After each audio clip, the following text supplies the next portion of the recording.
Hello friends, welcome to our channel. आज की video में हम बीए बीएससी साइकोलॉजी के इम्पोर्टेंट क्वेश्चन जो आपके एग्जाम में आने वाले हैं उसके बारे में हम बात करने वाले हैं। जितने भी यूनिट है उन सारी यूनिटों से मैंने जो सबसे ज़्यादा इम्पोर्टेंट मुझे लगे मैंने वो क्वेश्चन यहाँ पे राइट किए हैं। अगर आप एग्ज़ाम साइको का पेपर दे रहे हो तो प्लीज़ इसको ज़रूर पढ़ लेना, ये आपके एग्ज़ाम में ज़रूर पूछे जाएंगे। पहला क्वेश्चन हमारा है, मनोवैज्ञानिक अनुसंधान की प्रकृति एवं उसका क्षेत्र लिखिए। देखिए इस क्वेश्चन को आप बहुत ही, ये लॉन्ग क्वेश्चन है, आप इसको शॉर्ट में भी कर सकते हो। मैंने पहले भी बताया पहले की वीडियोस में कि देखो क्वेश्चन को बहुत ही ज़्यादा लंबे में न लिखना, उसको तोड़ तोड़ के हेडिंग बना बना के उसको राइट करना। अपने से हेडिंग बनाओगे तो ज़्यादा बेटर लगेगा। देखो इसमें आज जो हेडिंग्स आने वाली हैं इसमें मनोवैज्ञानिक अनुसंधान की प्रकृति और मनोवैज्ञानिक अनुसंधान का कार्य और क्षेत्र। तीसरी हमारी हेडिंग हो जाएगी मनोवैज्ञानिक अनुसंधान के आधुनिक रूप, उदीयमान, कार्य एवं क्षेत्र। ये तीन हेडिंग्स आप लिखोगे तो इससे ही आपका 2-3 पेज इसमें चला जाएगा। अब उसके अंतर्गत छोटे छोटे हेडिंग आएंगी। पहला है न्याय मनोविज्ञान, दूसरा हमारा हो जाएगा मानवतावादी मनोविज्ञान, सांस्कृतिक मनोविज्ञान, वृद्ध मनोविज्ञान, परिवहन मनोविज्ञान, आर्थिक मनोविज्ञान और स्त्री मनोविज्ञान, चिकित्सा मनोविज्ञान, राजनीतिक मनोविज्ञान, खेल मनोविज्ञान, सुधारात्मक मनोविज्ञान, सकारात्मक मनोविज्ञान, स्वास्थ्य मनोविज्ञान, पर्यावरण मनोविज्ञान और युद्ध मनोविज्ञान। इतना आप बस हेडिंग करोगे, नंबर वाइज करके उसको छोड़ दोगे तो उसमें भी आपको फुल मार्क्स मिल जाएंगे। दूसरा हमारा क्वेश्चन है मध्यमान क्या है, इसकी परिभाषा दीजिए, इसकी उपयोग भी लिखिए। ये बहुत ही ज़्यादा इंपॉर्टेंट क्वेश्चन है, आपके एग्जाम में ज़रूर आएंगे। तो इस क्वेश्चन को, ये सारे जितने मैंने क्वेश्चंस यहाँ पे राइट किए तो इसको एक बार ज़रूर ध्यान से पढ़ के जाना। इसको देखो मध्यमान क्या है, तो पहले आप मध्यमान का अर्थ लिखना, फिर उसकी परिभाषाएं देना। और देखिए माध्य एक सरल अभिव्यक्ति है जिसमें एक जटिल समूह अथवा विशाल संस्थाओं के वास्तविक परिणाम केंद्रित होते हैं। देखो इस वाले यूनिट में जो है, इसमें एक क्वेश्चन मैं भूल गई हूँ, सांख्यिकी जो है उसको ज़रूर पढ़ लेना आप। सांख्यिकी वाला बहुत ही ज़्यादा इंपॉर्टेंट क्वेश्चन है और मध्यमान वाला भी। अब देखिए सहसंबंध साइको के हर एग्जाम में पूछता है ये कि सहसंबंध का अर्थ परिभाषा बताते हुए उसके प्रकार एवं महत्व पर प्रकाश डालिए। अब देखिए सहसंबंध के 3 प्रकार होते हैं। देखिए सहसंबंध के 3 प्रकार होते हैं, धनात्मक सहसंबंध, ऋणात्मक सहसंबंध और शून्य सहसंबंध। शून्य सहसंबंध की उपयोगिता, आवश्यकता और महत्व लिखिएगा। इतने में आपका ये आंसर कंप्लीट हो जाएगा। अब देखिए टी परीक्षण क्या है, टी परीक्षण यानी टी टेस्ट, ये भी बहुत ही इंपॉर्टेंट है। परीक्षण एवं मापन में अंतर। ये जो टी परीक्षण वाला क्वेश्चन है ना, इसको टी टेस्ट, जो इसको ये शॉर्ट में भी पूछता है और लॉन्ग में भी पूछता है। तो देखिए शॉर्ट में ऐसे पूछेगा कि टी टेस्ट परीक्षण यानी कि टी परीक्षण का विकास कब और किसने किया। तो देखिए टी परीक्षण जो है इसका विकास सन 1908 में विलियम सीली गोसेह ने किया था। अगर आप बच्चों कॉपी और पेन लिए होगे तो इसको ज़रूर लिख लेना कि टी परीक्षण का विकास सन 1908 में विलियम सीली गोसेह ने किया था। अब देखो टी टेस्ट का संबंध किससे है। टी टेस्ट का आशय किसी भी सांख्यिकीय परिकल्पना हाइपोथेसिस से है। देखो टी परीक्षण का संबंध हाइपोथेसिस से है, ये भी लिख सकते हो और इस तरह से भी लिख सकते हो कि टी टेस्ट का आशय किसी भी सांख्यिकी परिकल्पना हाइपोथेसिस से है। टी वर्ग वितरण सर्वप्रथम कहाँ से प्राप्त हुआ। टी वर्ग वितरण सर्वप्रथम 1875 से 1876 के अखबारों में जर्मन सांख्यिकी फ्रेडरिक रॉबर्ट हेलमेट द्वारा वर्णित किया गया था। देखो ये टी परीक्षण से इतने सारे क्वेश्चंस हैं, तो ये बहुत ही ज़्यादा इंपॉर्टेंट है और शॉर्ट में और लॉन्ग में ये दोनों पूछ सकता है किसी में भी। तो आप बेहतर है कि लॉन्ग वाला पढ़ लो, तो एक पढ़ लेना तो पूरे क्वेश्चन इससे आ जाएंगे। अब देखिए परीक्षण एवं मापन में अंतर। देखिए इस क्वेश्चन से परीक्षण एवं मापन, पहले तो ये भी पूछ सकता है कि परीक्षण क्या है, परीक्षण का अर्थ लिखिए और इसकी प्रकृति पर प्रकाश डालिए। ठीक है, और ये भी पूछ सकता है कि मापन क्या है, मापन के बारे में विस्तार से लिखिए। और परीक्षण एवं मापन, ये ज़्यादातर यही क्वेश्चन पूछता है कि परीक्षण एवं मापन में अंतर लिखिए। ये छोटे छोटे क्वेश्चंस जो हैं इससे पूछ देते हैं मापन। और ये भी पूछता है, बड़े लॉन्ग क्वेश्चन की अगर बात की जाए तो मापन क्या है इसको परिभाषित कीजिए।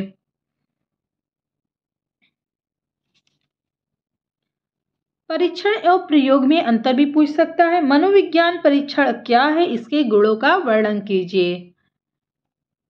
अब देखिए नेक्स्ट हमारा क्वेश्चन है, बुद्धि परीक्षण का अर्थ, प्रकार एवं मापन का वर्णन। अगर साइको की मैं बात करूँ तो साइको में जो मुझे सबसे ज़्यादा इम्पोर्टेंट लगता है वो, मतलब साइको का कोई भी एग्ज़ाम हो तो ये क्वेश्चन बुद्धि से, हमारे बुद्धि जो चैप्टर है इससे सारे क्वेश्चंस आते हैं, मतलब कि इससे मस्ट है क्वेश्चंस आना।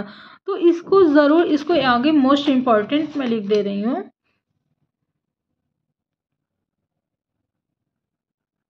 बुद्धि से क्वेश्चन एकदम मस्ट आता है, चाहे शॉर्ट में या लॉन्ग में, लेकिन आता ज़रूर है। बुद्धि परीक्षण का अर्थ, प्रकार एवं मापन का वर्णन। बुद्धि के बारे में मैं थोड़ा बता देती हूँ। बुद्धि परीक्षण का उपयोग या परोक्ष या अप्रोच रूप से कई सदियों से चला आ रहा है, परंतु इसका मनोवैज्ञानिक रूप से विकास 18वीं सदी के अंत में 19वीं सदी के पूर्व में प्रारंभ हुआ। देखिए 18वीं सदी के अंत से, ठीक है, और 19वीं सदी के पूर्व से प्रारंभ हुआ। बुद्धि परीक्षणों के विकास कई मनोवैज्ञानिक ने योगदान दिया। इटागर, सेग्यून, अल्फ्रेड बिने, एफ साइमन जैसे मनोवैज्ञानिक ने बुद्धि परीक्षणों के विकास में महत्वपूर्ण भूमिका निभाई। Merrill, Palmer, Goodenough, Raven एवं वेस्लर ने भी नए बुद्धि परीक्षणों का निर्माण किया।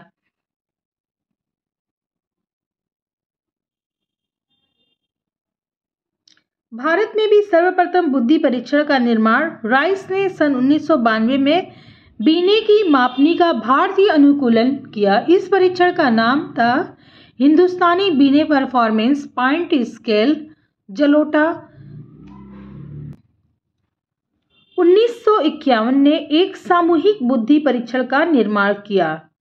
सन 1953 में भाटिया ने एक निष्पादन बुद्धि परीक्षण का निर्माण किया। अब देखिए बुद्धि परीक्षण का अर्थ, आप हेडिंग डालोगे बुद्धि परीक्षण का अर्थ, इतना लिखने के बाद अब इसको पॉइंट में लिखना।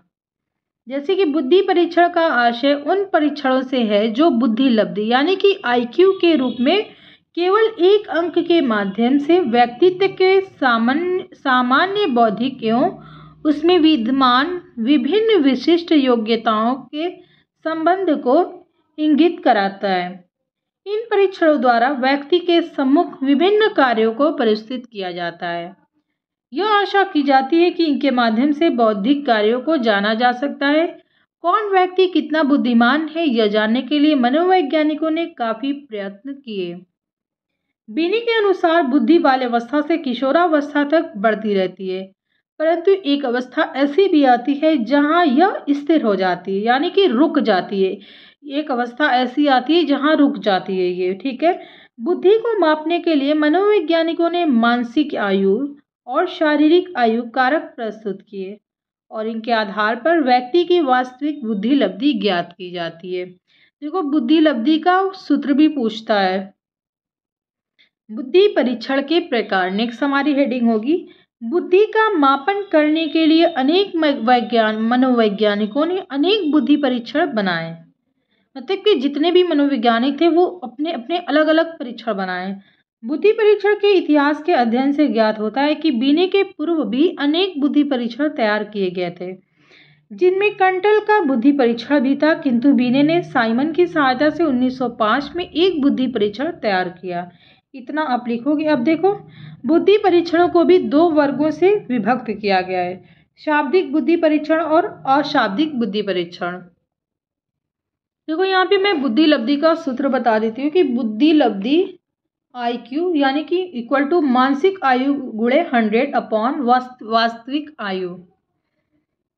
अब देखो नेक्स्ट ये भी क्वेश्चन पूछ सकता है कि बुद्धि परीक्षण के गुण एवं दोष पर प्रकाश डालिए और बुद्धि परीक्षण की उपयोगिता बताइए। बुद्धि परीक्षण के ये शॉर्ट्स क्वेश्चन है, ये इसको आप ज़रूर देख लेना। मैं यहाँ पे इसलिए दिखा रही हूँ ताकि आपको पढ़ने में आसानी हो जाए। बुद्धि परीक्षण के मनोवैज्ञानिक रूप कब विकसित हुआ? देखिए, बुद्धि परीक्षण के मनोवैज्ञानिक रूप का विकास 18वीं सदी के अंत 19वीं सदी से पूर्व हुआ था। देखिए, ये मैंने लॉन्ग में भी आपको पढ़ के बताया था कि बुद्धि परीक्षण का विकास 18वीं सदी के अंत 19वीं सदी के पूर्व हुआ था। अब देखिए, नेक्स्ट हमारा क्वेश्चन है, भारत में सर्वप्रथम बुद्धि परीक्षण कब और किसके द्वारा किया गया? भारत में सर्वप्रथम बुद्धि परीक्षण का निर्माण राइस ने सन 1992 ईस्वी में बीने की मापनी का भारतीय अनुकूलन किया। इसका नाम हिंदुस्तानी बीने परफॉर्मेंस पॉइंट स्केल है। सामूहिक बुद्धि परीक्षण का निर्माण कब और किसने किया? सामूहिक बुद्धि परीक्षण का निर्माण सन 1951 में जलोटा द्वारा किया गया। अब देखो, नेक्स्ट हमारा ये सबसे ज्यादा इंपॉर्टेंट मुझे लग रहा है कि सर्वप्रथम बुद्धि परीक्षण का निर्माण किसने किया? बीने ने सन 1905 में साइमन के सहयोग से सर्वप्रथम बुद्धि परीक्षण का निर्माण किया। अब देखिए, किसी बालक की मानसिक आयु, ये वाला क्वेश्चन तो बहुत ही ज़्यादा इंपॉर्टेंट है। मैंने कई एग्जाम के जो पेपर देखे हैं उसमें ये पूछा था, बहुत ही ज़्यादा इंपॉर्टेंट। आई थिंक ये सभी क्वेश्चंस पेपर में ये थे, शॉर्ट्स में या लॉन्ग में, किसी तरह से ये पूछा गया था। लेकिन किसी बालक की मानसिक आयु 12 वर्ष है और शारीरिक आयु 10 वर्ष है, तो बुद्धि लब्धि कितनी होगी? देखिए, इसका ये सूत्र है, इस तरह से इसको निकाला जाता है, बुद्धि लब्धि इक्वल टू मानसिक आयु गुणे 100 अपॉन वास्तविक आयु। देखिए, ये हमारा IQ, ये क्या दिया है, मानसिक आयु की जगह हम 12 वर्ष रख देंगे और ये 100 अपॉन 10, जो हमारी वास्तविक आयु दी है वो 10 है। तो इसको हम ऐसे करके 12 इक्वल टू 10, तो 120 आ जाएगा हमारा बुद्धि लब्धि। IQ कितनी आ जाएगी हमारी? 120। तो इस तरह से जितना भी दिया होगा, जो उसकी दी होगी वहाँ पे उसको रख के इस तरह से इसको निकाल लेंगे। अब देखो, नेक्स्ट हमारा क्वेश्चन है कि व्यक्तित्व का अर्थ, परिभाषा एवं व्यक्तित्व परीक्षण की विधियां बताइए।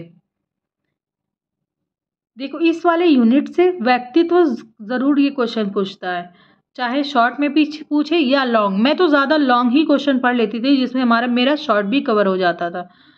देखो, नेक्स्ट हमारा क्वेश्चन है कि TAT परीक्षा पर प्रकाश डालिए। ये कुछ शॉर्ट्स क्वेश्चन थे, मुझे लग रहा है कि बहुत ही ज़्यादा इंपॉर्टेंट हैं ये, और कुछ यूनिक भी क्वेश्चंस हैं। सिस्टीन PF का निर्माण किसने किया? सिस्टीन PF का निर्माण कैटल ने 1940 के दशक में किया। देखो, NEOPIR का विकास कब हुआ? NEOPIR का विकास 1978 में कोस्टाक और मैक्रे ने किया। नियो क्या है? न्यूरोटिसिज्म, एक एक्स्ट्रावर्जन, ओपनेंस। टैट का निर्माण किसने किया था? टैट का निर्माण मरे ने 1935 में हार्वर्ड विश्वविद्यालय में किया। यह एक प्रक्षेपी मनोवैज्ञानिक परीक्षण है। अगर आप इतना पढ़ लोगे दोस्तों, तो ये परीक्षा जो है, साइकोलॉजी का जो पेपर आपका होने वाला है सेकेंड सेमेस्टर का, इसमें 100% मार्क्स आपके ज़रूर आएंगे। वीडियो पसंद आई तो प्लीज़ लाइक करना, शेयर करना और मेरे चैनल को सब्सक्राइब करना। मिलते हैं नेक्स्ट वीडियोज़ में किसी न्यू टॉपिक के साथ।